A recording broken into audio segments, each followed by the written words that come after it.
Bueno, muy buenos días a todos. Eh, Continuando con el tema particular que estábamos trabajando en la clase pasada, continuamos con el tema de lípidos insaponificables. Ya habíamos hablado en la clase pasada de todo lo que eran lípidos saponificables. Entre ellos, pues la última unidad constaba con los llamados esfingofosfolípidos.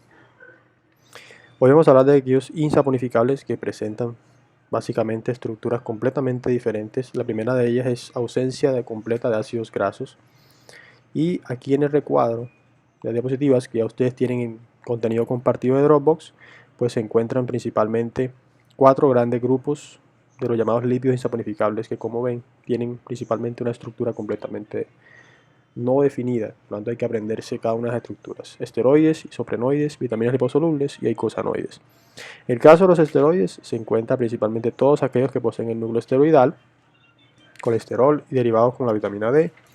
Y para el caso del colesterol, esos derivados comprenden las sales biliares y algunas hormonas esteroideas. En el caso de los isoprenoides, se encuentran todos aquellos derivados del isopreno, y hablamos también de los terpenos. Y las vitaminas liposolubles, también isoprenoides, tenemos a la vitamina A, K y E. Y por último, los llamados eicosanoides o derivados del ácido araquidónico.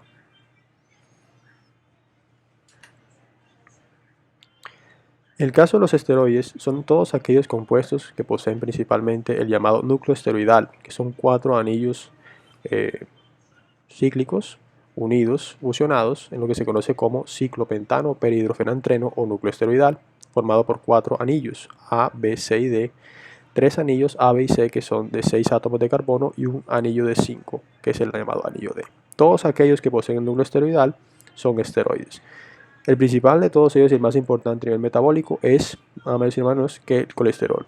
El colesterol posee un átomo 17 en el anillo D que posee una cadena alquílica carbonada, que le da un gran carácter apolar. Mientras que como único grupo polar de este compuesto tenemos al grupo OH en el carbono 3 del anillo A, núcleo esteroidal, lo que le conforma básicamente una pequeña naturaleza polar. Dado eso, pues el colesterol es una molécula bastante voluminosa y es principalmente muy importante a nivel metabólico por una gran cantidad de procesos. Otros esteroides constituyen aquellos derivados producidos por la esterificación del grupo H del carbono 3, llamados ésteres de colesterilo, que son los principales transportadores de ácidos grasos libres y triglicéridos en nuestra sangre.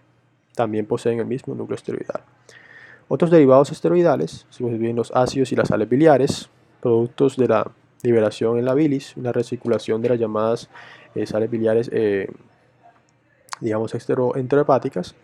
Muchas de estas poseen el mismo núcleo esteroidal, pero empiezan a poseer una gran cantidad de grupos OH divididos en la molécula que le confieren una cierta región apolar, en la cual encapsulan, digamos así, a las moléculas más apolares. También la cadena alquílica del colesterol ha sido reemplazada por un aminoácido que es integrado en la vesícula biliar. Muchos de ellos, por ejemplo, la taurina, son derivados aminoácidos que se pegan mediante reacciones esterificantes. Este es un ejemplo de un ácido biliar, el ácido taurocólico, que luego se convierte en un derivado específico que cae a las heces como sal biliar y luego es recirculada. De hecho, el 95% aproximadamente de todas las sales biliares nuevamente o producidas de nuevo o de nuevo en el organismo son recirculadas o recicladas desde las heces. En el caso de los derivados esteroidales conocidos como hormonas, tenemos a las llamadas hormonas esteroidales, que hay 3 grandes grupos: los glucocorticoides, la aldosterona y otros mineralocorticoides, los llamadas hormonas sexuales, andrógenos y estrógenos a nivel masculino y femenino.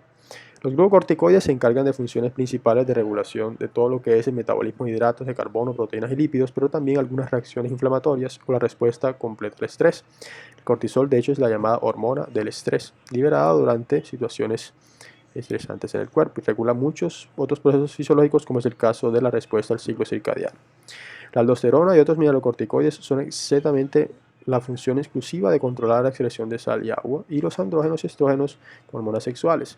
Muchos de estos son básicamente o poseen el núcleo esteroidal o inclusive derivaciones aromáticas, como es el caso del beta-estradiol, que es un estrógeno, una hormona sexual.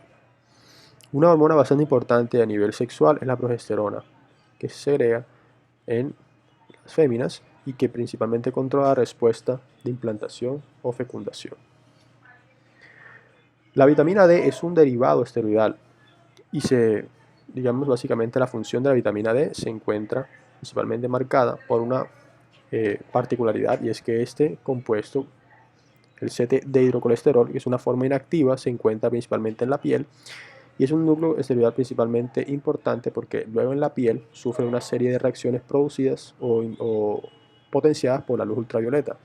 La luz ultravioleta predice básicamente o produce una pérdida de fusión en este anillo B y se produce un intermediario doblemente conjugado sobre el enlace que se encuentra acá, y esta es la llamada forma de vitamina D3 colecalciferol. La vitamina D3 tiene una forma biológicamente activa y una pequeña forma, digamos en pequeña proporción en la dieta, que es incorporada directamente de los alimentos, que es muy similar. Pero esta forma, la colecalciferol, luego en el hígado y en los riñones empieza una respuesta una respuesta activatoria, una hidroxilación en el carbono 1 que la convierte básicamente en un derivado calcitriol. Calcitrioles tienen o son llamados unos alfa 25 por las hidroxilaciones en esos átomos de carbono, y ese compuesto, al tener esas hidroxilaciones, carbono 1 y 25, se convierten principalmente en compuestos ampliamente activos a nivel hormonal y regulan básicamente la respuesta de absorción de calcio en tejidos. Es decir, su reabsorción en el riñón para evitar, digamos, su liberación, y su asimilación en los huesos. Recomiendo mucho las páginas que les había recomendado de Biochemistry Guide. Voy a mandar unos enlaces en la carpeta de Dropbox para que puedan acceder a ellos, junto con el material que les tengo para su trabajo tradicional. Isoprenoides son todos aquellos compuestos o lípidos insomonificables que poseen principalmente un núcleo isopreno fusionado, es decir, este núcleo isopreno se condensa en varias unidades y produce como tal. Entre los isoprenoides más importantes se encuentran, por ejemplo, la coenzima Q, que es una molécula liposoluble que se encarga del transporte de electrones dentro de la llamada cadena de transporte de electrones. Es un aceptor de electrones del FAD-H2, que es un transportador de alta energía a nivel celular. Los terpenos son otro tipo de isoprenoides producidos por la fusión de moléculas de isopreno. Se encuentran principalmente a nivel vegetal, pero también en el reino animal. Muchos de esos tienen funciones como pigmentos, señales moleculares, precursores de la síntesis de colesterol, como es el caso del escualeno. Algunos son agentes defensivos, algunos se encuentran a nivel vegetal como aceites esenciales, tienen aromas y sabores característicos. La fusión o la condensación de estos compuestos produce cadenas carbonadas largas conjugadas con la presencia de grupos metilos derivados. Si ustedes cuentan la cantidad de átomos de carbono, se darán cuenta que cada uno tiene un máximo de 5. Entonces, para poder identificar un terpeno, tenemos que saber principalmente, por ejemplo, para el caso del geraniol, que es un monoterpeno, la presencia de 2 núcleos isoprenos fusionados. Entonces, contémoslos. 1, 2, 3, 4, 5. 1, 2, 3, 4, 5. Como son 5 núcleos isoprenos fusionados, habla de un monoterpeno. El farnesol sería un sesquiterpeno que posee la fusión de 3. Para poder identificarlos más fácilmente, vean el grupo metilo levantado aquí en la molécula, y eso nos indica principalmente la presencia de un núcleo isopreno al menos. O sea que hay 1, 2 y 3, es mucho más fácil de identificar. Por lo tanto, se trata de un sesquiterpeno. Para el caso del fitol, eso sería un diterpeno con 4 isoprenos fusionados. Vean los 4 grupos metilos. De naturaleza importante, nótese aquí la isomería o digámoslo así, la isomería óptica del compuesto. Esto sería básicamente un centro asimétrico, debido a que este carbono se encuentra movido en el plano, se encuentra más al plano cerca a ustedes. Recuerden la isomería geométrica que vimos, la isomería óptica, disculpen. Para el caso del escualeno, que es un derivado de la síntesis del colesterol, nótense la presencia de 6 núcleos isoprenos. Cada uno de los grupos metilos levantados acá nos muestra presencia.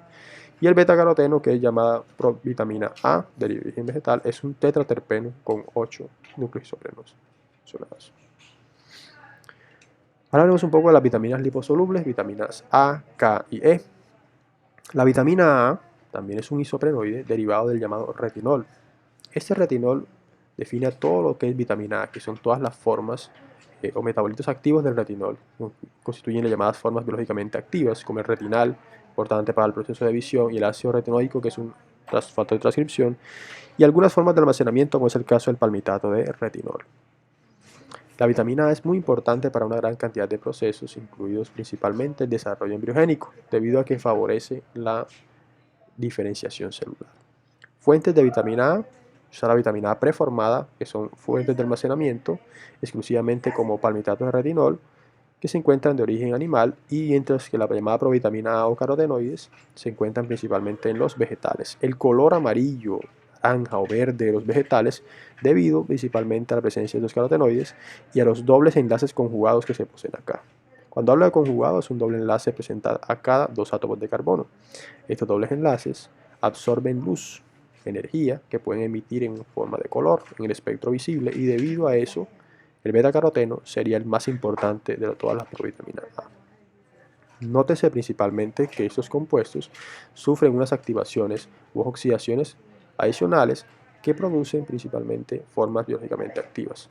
De la vitamina A o el retinol sale el llamado cisretinal, que es un pigmento visual, y este a la vez puede oxidarse en ácido retinoico, que es un factor transcripcional de diferenciación. Por ende, la importancia de la vitamina A, sobre todo en la suplementación de mujeres que se encuentran en etapas de embarazo.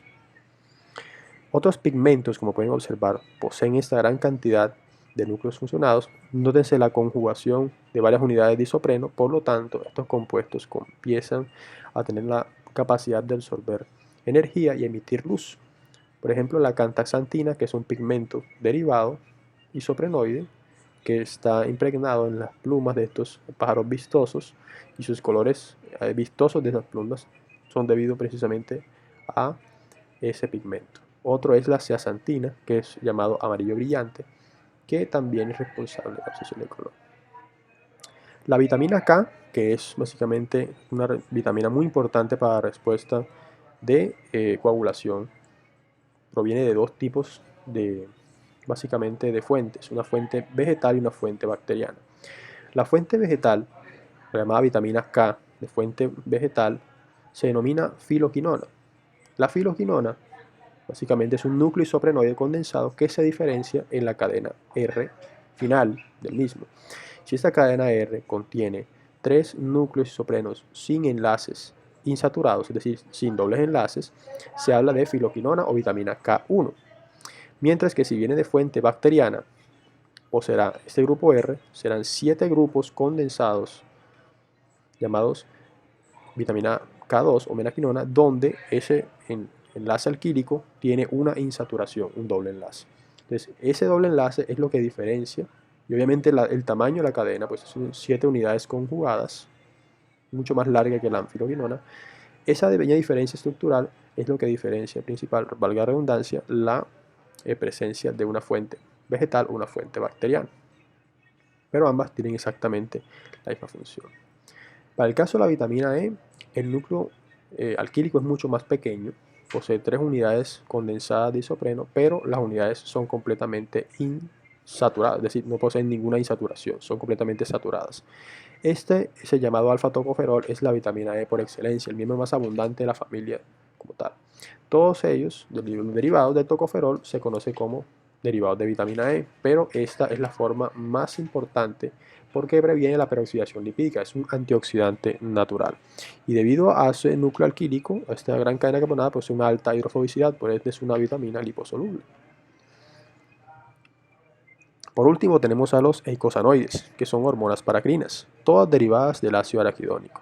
Este ácido araquidónico puede salir de dos fuentes, una fuente digestiva, una fuente dietaria, u otra es una respuesta a las fosfolipasas a nivel de membrana plasmática que degradan la membrana para soltar ácido araquidónico, y aquí es donde ocurre la síntesis del mismo, es decir, este es un precursor. Los eicosanoides se llaman así porque son precursores del ácido araquidónico, que como ustedes bien saben por la denominación de ácidos grasos, sería un ácido eicosanoico, ¿cierto? Básicamente por tener 20 átomos de carbono, pero es insaturado. En términos típicos sería un omega de qué tipo: 1, 2, 3, 4, 5, 6 omega. 6 a tener un doble enlace desde el carbono metílico último omega 6, omega 6.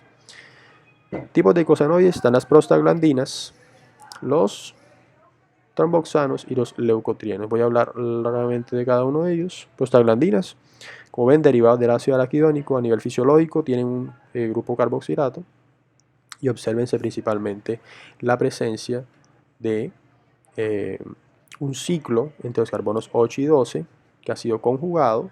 Entonces ese ciclo de 8 y 12 genera un ciclo de 5 miembros, como pueden observar aquí. Ese es básicamente el típico, la típica característica estructural de las prostaglandinas. Estas prostaglandinas tienen como función principal la contracción del músculo liso y la respuesta a la elevación de temperatura corporal, principalmente inflamación y dolor. Muchos inhibidores de la síntesis de prostaglandinas son excelentes antiinflamatorios y permiten la respuesta al dolor. Los tromboxanos también son derivados del ácido araquidónico, pero tienen como principal diferencia la presencia de un ciclo entre los carbonos 8 y 12, que genera un ciclo de 6 miembros y también tiene una alta tasa de oxigenación. La función de los tromboxanos está implícitamente en la reducción del flujo sanguíneo para promover la coagulación. Obviamente están en los trombocitos, de ahí su nombre, tromboxanos. Por último, los leucotrienos, que a diferencia de sus compañeros prostaglandinas y tromboxanos, poseen básicamente cero presencia de grupos cíclicos y una gran cantidad de enlaces dobles. Entonces, eso permite que estos compuestos tengan una seria diferencia estructural con respecto a sus anteriores. Estos compuestos leucotrienos son, digamos, o inducen la contracción del músculo liso cuando hay un choque anafiláctico, contraen las vías aéreas del pulmón. Entonces son responsables del llamado respuesta anafiláctica. Cuando un paciente asmático tiene una alta tasa de leucotrienos es porque está experimentando un choque anafiláctico. Muchos de los antiasmáticos o inhibidores son inhibidores de la síntesis de leucotrienos. Bien. Básicamente estos son llamados eicosanoides. La síntesis de prostaglandinas, tromboxanos y leucotrienos está debida a las llamadas ciclooxigenasas. Muchas ciclooxigenasas son inhibidas, particularmente para el caso de prostaglandinas y tromboxanos, por los NSAIDs o drogas antiinflamatorias no esteroidales. Muchos de ustedes conocen que muchos son particularmente derivados, por ejemplo, aspirinas y ibuprofenos. De ahí el hecho de que la aspirina, por ejemplo, sea un excelente coadyuvante para el tratamiento de pacientes a largo plazo, de pacientes con enfermedades coronarias, debido a que provee la ausencia o la pérdida de trombos o la formación de trombos, y también para el tratamiento de dolores asociados a estados gripales fuertes, como tal. Bien, eso es básicamente todo lo que tenía que comentarles. Muchas gracias.